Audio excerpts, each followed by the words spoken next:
ఎందుకు అలా మాట్లాడుతున్నావు? నువ్వు ఇంకా చాలా కాలం బ్రతకాలి, ఇంకా చాలా కార్యాలు చూడాలి.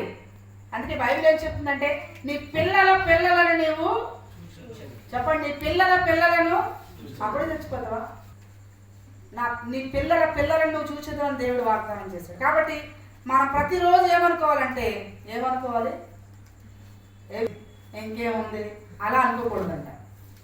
పాస్టర్ గారు ఎప్పుడు చెప్తారు, నేను ఎప్పుడు అయిపోయింది అనుకోను, ఇంకా ఉంది అనుకుంటాను. ఏమనుకోవాలంట? ఇంకా చాలా ఉంది జీవితం అనుకోవాలంట.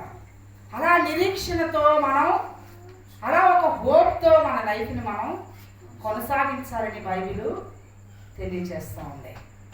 కాబట్టి బైబిల్లో ఉన్న వాగ్దానాలు, యాకోబు అంటాడు, నీ ముఖము చూసేదని అనుకోనలేదు కానీ దేవుడు నీ పిల్లల పిల్లలను నాకు చూపించాడు. ఎంత అద్భుతమైన మాట!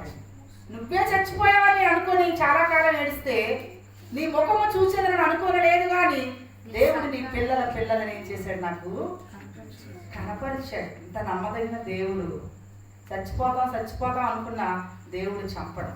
ఎలిజబెత్ రాణి, విక్టోరియా రాణి అడిగిందంట తన చుట్టూ ఉన్న వైద్యుల్ని, నా దగ్గర ఉన్న డైమండ్స్ మీకు ఇస్తాను, నా దగ్గర ఉన్న వజ్రాలు మీకు ఇస్తాను, నన్ను కొంతకాలం బ్రతకడానికి మీరు ఏదైనా చేయగలరా అని అడిగిందంట. ఇంగ్లాండ్ దేశాన్ని పరిపాలించిన విక్టోరియా అని అడిగితే ఆ వైద్యులు అన్నారంట, అప్పటికే చాలా కాలం బ్రతికింది ఆవిడ. ఏంటి చాలా కాలం, చాలా వృద్ధా, అయినా ఇంకా ఆవిడకి బ్రతకాలి. ఎందుకంటే ఆవిడ వేసుకునే ఆ ఫ్రాక్లోనే, ఆ గౌన్లోనే డైమండ్స్ ఉండేవంట. ఎంత ధనవంతురాలో చూడండి. ఆవిడ వేసుకునే ఆ గౌన్లో వజ్రాలతో పొదిగించబడింది. అంత ధనవంతురాలు.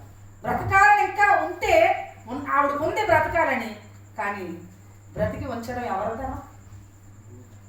అందుకే బ్రతికి ఉన్నందుకే మనం దేవుణ్ణి స్తుతించాలి. మనకున్న జీవాన్ని బట్టి, జీవితాన్ని బట్టి, ఆయుష్ని బట్టి దేవుణ్ణి మనం స్తుతించాలి.